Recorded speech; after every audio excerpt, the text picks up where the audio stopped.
Alors messieurs, dames, bonjour, bonjour à toutes et à tous, bienvenue sur dailyfx.fr au Morning Meeting. On va pas perdre de temps, on va faire un point de marché rapide, enfin rapide en tout cas,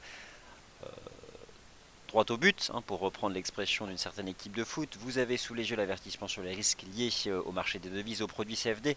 Les marchés actions sont haussiers, les matières premières industrielles sont haussières. Le potentiel haussier est très fort sur le prix du pétrole qui donne des signaux d'achat très importants.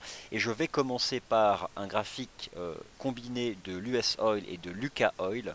Je pense que ces deux marchés donnent des signaux d'achat majeurs, que le potentiel de reprise sur l'US Oil se situe à 54 $, que le potentiel de reprise sur l'UK Oil se situe à 60 $, pour tout un tas de raisons, mais notamment celle-ci sur le WTI, la cassure de cette ligne de tendance baissière en place depuis juin 2014. Alors je vous rappelle ce qui soutient le prix du pétrole, c'est notamment le fait que l'administration américaine d'information sur l'énergie a révisé en baisse sa production, ses perspectives de production. Quant aux perspectives de la demande mondiale, eh bien, elles ont été revues en hausse à la fois par l'administration américaine de l'énergie et par l'organisation des pays exportateurs de pétrole. Alors bien sûr, le marché est aussi rassuré quant aux perspectives de croissance économique mondiale qui certes ralentissent, mais c'est moins pire que prévu, notamment en ce qui concerne les perspectives de la demande chinoise, premier importateur mondial de pétrole, premier consommateur mondial de métaux industriels, 50% à elle seule de la consommation mondiale de métaux industriels. Alors forcément, l'économie chinoise et ses perspectives ont pris une importance majeure. Vous avez sous les yeux un tableau qui récapitule les nouvelles perspectives de croissance établies par le Fonds monétaire international. Le marché s'est notamment concentré sur celles de la Chine qui certes ralentissent pour l'année 2015, avec une prévision établie à 6,8% de croissance. Mais au final, le marché s'attendait à quelque chose de pire. Certains envisageaient que le niveau de la croissance économique en Chine tombe à 4%. Voilà en tout cas ce qui permet aux matières premières de se reprendre. D'un point de vue technique, le pétrole, c'est juste la perfection. Avec ce piège du mois d'août sous les 44 $, réintégration des 44, on faisait un range, on est sorti par le haut du triangle. Alors, il y a bien sûr l'objectif théorique du triangle à 54 $, mais il y a beaucoup mieux que ça, puisqu'en fait ce marché est en train de dépasser cette oblique de tendance baissière en place depuis juin 2014, et surtout jeter un œil au graphique mensuel du pétrole, il y a une divergence haussière mensuelle. Alors, il ne faut pas s'emballer, je pense qu'on peut revoir 54 $, je pense qu'on peut même remonter à 56, voire 60 lors des prochains mois. Après, on n'ira pas forcément, dans un premier temps, au-delà des 60 $. Si je commence donc par ce graphique du pétrole, et j'invite notamment à surveiller tout mouvement de retour vers 47,80, parce que là on teste un niveau important à 49,30, 50. Le marché peut éventuellement temporiser, ça il faut voir les graphiques intraday. Mais je pense que si on a un pullback sur 47, 47,50, honnêtement c'est achat fort pour viser 54 $. Et c'est pour cette raison que les devises des matières premières ont du potentiel. C'est pour cette raison que je visais 66, 0,66 sur le NZD USD, que ça a été atteint et que je vise beaucoup plus. À cela s'ajoute un dollar US qui recule légèrement depuis les NFP du mois de septembre.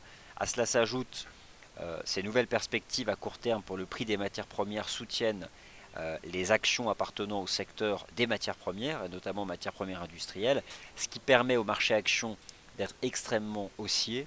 Et je pense que là aussi, le dernier trimestre sera hyper haussier sur les marchés actions. Alors il faut respecter le rythme de marché. Je visais 4700 points sur le CAC. L'équipe visait 4700 points sur le CAC, ça a été atteint. On peut éventuellement temporiser, voire rester un peu dans ce range 4005-4007. Mais on a quand même un certain nombre de soutiens. À la base, les supports de long terme qui ont tenu, notamment les 3000 points de l'Eurostoxx 50, les 9340 du DAX, les 4250 du CAC, qui fait que, en plus, on a des divergences haussières de MACD daily sur tous les indices boursiers de la zone euro. Clairement, lorsque le CAC franchira les 4700 points, c'est pour rejoindre 4900. Et je pense que ces 4900 points peuvent être l'objectif du CAC 40 au dernier trimestre de cette année 2015. En tout cas, il faut clairement continuer de s'intéresser au niveau de support pour accompagner cette reprise haussière des marchés actions après un troisième trimestre qui a été catastrophique en termes de performance sur ces marchés actions. Alors, en tout cas, voilà, sur le pétrole, je suis vraiment optimiste puisqu'on a eu une belle cassure hier. Voilà, si on a un mouvement de retour sur 47,80, ce serait parfait pour se placer long. Après, on peut se concentrer aussi sur des lignes de tendance haussière intraday. Mais voilà, je pense qu'on peut revoir 54 dollars à court terme.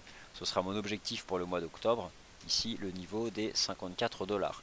Ce qui m'invite toujours à considérer qu'il faut acheter le dollar canadien, comme l'a bien fait Sylvain, en shortant l'USD CAD, en shortant le GBP CAD, se positionner long sur les devises des matières premières en restant fermement haussier du NZD USD.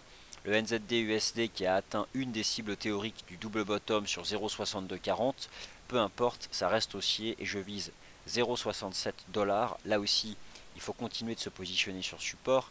Malheureusement, pour ceux qui s'intéressent au taux de change euro-dollar, ce n'est pas réellement là qu'il faut être pour le directionnel, à moins de voir le dollar américain s'enfoncer davantage. Le dollar US corrige à court terme. Vous avez ici les chandeliers journaliers de l'US dollar index. On peut probablement se replier en direction de cette ligne de tendance qui passe aux alentours des 11 925, 11 930. Après, c'est pas non plus la chute libre, c'est surtout les devises des matières premières qui se reprennent. L'euro-dollar, qu'en penser? Vous le savez, c'est un range depuis 6 mois, toujours couvert par l'oblique baissière depuis les 1,40. Mais cette oblique baissière depuis les 1,40, elle passe à 1,1450. À court terme, on a cette espèce de triangle sur l'euro-dollar. On a encore testé la partie haute ce matin, ça passe pas, mais ça pourrait passer. Si ça passe sur l'euro-dollar, on reviendra chercher la résistance hebdomadaire à 1,1450. Mais c'est pas fait. Alors en l'état, comme le rappelait ce matin Sylvain, sans cachure, il ne faut pas s'emballer. Le pétrole d'ailleurs en est un bon exemple, puisqu'il avait tenté à plusieurs reprises de sortir du triangle. Finalement, il a fini par le faire, et là, oui, il y a un signal d'achat majeur sur le pétrole, avec un potentiel haussier qui est fort pour viser 54 dollars. Après, voilà, si on a un pullback dans cette zone 47, 47, 80, c'est achat fort pour réaliser donc cet objectif technique sur le prix du pétrole. Alors vous avez compris, un certain nombre de convictions fortes ici sur ces marchés, le CAC, l'Eurostock 50, le DAX, l'énergie, les métaux industriels de manière générale, les matières premières industrielles, elles viennent d'être couvertes dans notre émission. Et donc forcément les devises des matières premières. Alors, que penser maintenant du taux AUD-USD? Lui, il est en train de tester la ligne de coût d'un potentiel, là aussi double creux, sur les 0,6940 dollars. Je n'anticiperai pas le franchissement de la résistance, mais si c'est le cas, le marché rejoindrait les 0,74 dollars. Là aussi, c'est un niveau important. L'USD4 y temporise un peu à court terme sur le niveau des 1,30, mais vu le potentiel haussier sur le pétrole, je pense que ce niveau des 1,30 finira par céder. Et notamment tant que le marché se maintient sous cette résistance des 1,30 et 1,20, le taux USD4 peut parfaitement retomber en direction des 1,29. Après, j'ai eu et j'ai toujours une préférence sur le GBP CAD, puisque là on a une vraie structure de sommet classique en épaule tête épaule qui est propre. Un pullback sur les deux, là c'est pareil, c'est parfait pour viser les 1,95. Donc il y a clairement du potentiel à la hausse sur les devises des matières premières. Les stratégies favorites sont l'achat du NZD-USD, de l'AUD-USD, la vente de l'USD-CAD, la vente du GBP-CAD. Il y a clairement du potentiel sur les matières premières industrielles. La stratégie favorite, c'est l'achat du pétrole, notamment du contrat US Oil pour viser 54 dollars. Il y a du potentiel au dernier trimestre sur les marchés actions de la zone euro. Reste qu'une partie importante de ce potentiel a été faite, puisque le marché s'est repris de 10% depuis le 29 septembre. On peut temporiser, mais je ne serais pas surpris, et même c'est ma conviction. Je pense que l'Eurostoxx 50 peut aller chercher 3450, le CAC 4900 et le DAX les 10 500 points. Voilà concrètement comment les choses sont envisagées ici sur les indices boursiers. La divergence haussière sur le RSI Daily du DAX, vous la retrouvez sur l'indicateur de MACD, qui a beaucoup plus de poids pour les stratégies de moyen long terme, puisque c'est un différentiel de moyenne mobile en retard sur les prix. Alors lorsque le MACD présente des divergences, c'est encore beaucoup plus puissant que celle sur le RSI. En plus, le DAX, il profite enfin de la reprise technique du secteur automobile. Bon, Volkswagen qui prend 5% après en avoir perdu je sais pas combien, c'est pas transcendantal. Mais par contre, Daimler, BMW, Continental pour l'équipementier, c'est quand même des titres qui pèsent la majeure partie de la modélisation du DAX, donc forcément ça le soutient. Et le DAX, je pense, lui, peut se reprendre en direction des 10 380 ici. C'est déjà une belle cible. avec clairement du potentiel de reprise sur les oscillateurs, sur l'horizon de temps journalier, après de puissantes divergences haussières. Voilà, c'est le fond de ma pensée que je viens de vous résumer, avec des tendances fortes, en utilisant les graphiques journaliers, et en m'appuyant sur les nouvelles projections économiques qui sont moins pires que prévu. Alors si en plus à cela s'ajoute le fait que la Réserve fédérale maintiendra encore sa politique de taux zéro, bien écoutez, tout semble réuni pour appuyer ces scénarios techniques en ayant sous nos pieds quand même une base fondamentale. Alors maintenant le pétrole à court terme, quand je dis que j'ai une conviction forte pour viser 54 $, ce n'est pas 54 $ en ligne droite. C'est-à-dire que ce marché a en effet est sorti par le haut de cette configuration en triangle, il vient de rejoindre la partie haute, la base de la figure, donc là on peut temporiser, marquer le pas, c'est suracheté. L'idée c'est que je surveille tout mouvement de retour. Ce qui serait pour moi un beau pullback, ce serait de revenir sur les 47,50. 47,50 ou de dériver à plat jusqu'à rejoindre cette ligne de tendance haussière en H4 pour ensuite viser les 54. Donc ça j'essaierai de suivre au plus près pour tenter de déterminer quand est-ce qu'une consolidation serait bien pour se positionner. Mais voilà, la zone comprise entre 47,50 et 48, si le marché vient mécher dedans, je pense qu'à ce moment-là, c'est clairement l'opportunité de se positionner long sur le contrat US Oil. Voilà, 15 minutes, c'est rapide, c'est le fond de ma pensée. Maintenant, si vous avez des questions, c'est le moment de les poser, j'y réponds et je les vois donc ces questions. Je les lis, je vois le CHF Yen, l'Euro GBP, le GBP USD, l'USD CAD et le NZD Yen. Donc c'est parti, je les prends dans l'ordre. Et donc la première c'était le CHF Yen. Alors où est mon chart du CHF Yen? Il est là. Alors le CHF Yen, je vous ai en effet hier montré cette puissante ligne de tendance haussière. Je confirme qu'elle agit à la hausse sur les cours et je confirme mon objectif de cours à 125 yens. Ensuite, au-delà du CHF Yen, je regarde l'Euro GBP qui lui reste sous résistance à 0,7450 GBP. Tant que le marché se maintient sous 0,7450 GBP, le risque c'est la baisse en direction des 0,6240. Alors après le timing pour vendre la résistance était essentiellement le 2 octobre, quand clairement on testait le niveau. Donc voilà, je suis baissier sous les 0,7450.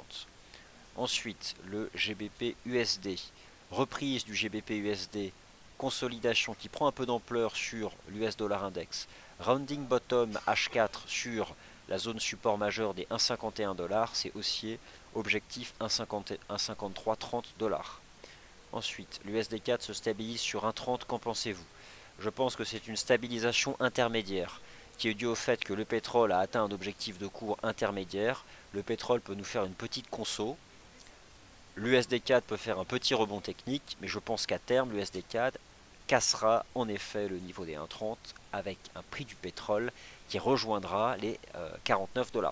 La résistance qui peut être intéressante à shorter sur le USD-CAD, eh bien, on peut utiliser un certain nombre de lignes de tendance.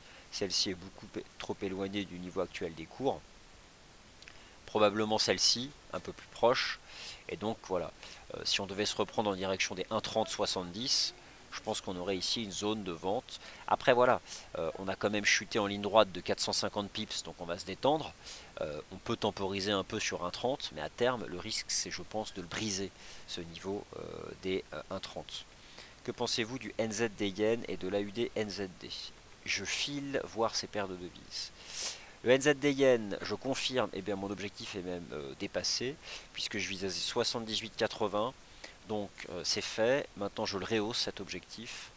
Je vise 80 yens, avec désormais un nouveau niveau de support à 78,80. Si je suis autant haussier sur le dollar néo-zélandais et les dollars des matières premières, c'est que vraiment j'entrevois un potentiel encore fort sur la reprise haussière du prix de l'énergie, et notamment du pétrole. Donc sur le NZD Yen, premier support 78,80, objectif 80 et même 80,50 yens. Le taux de change AUD-NZD, c'est plus complexe. Je sens que le marché temporise au-dessus donc de cette zone support importante des 1,0890.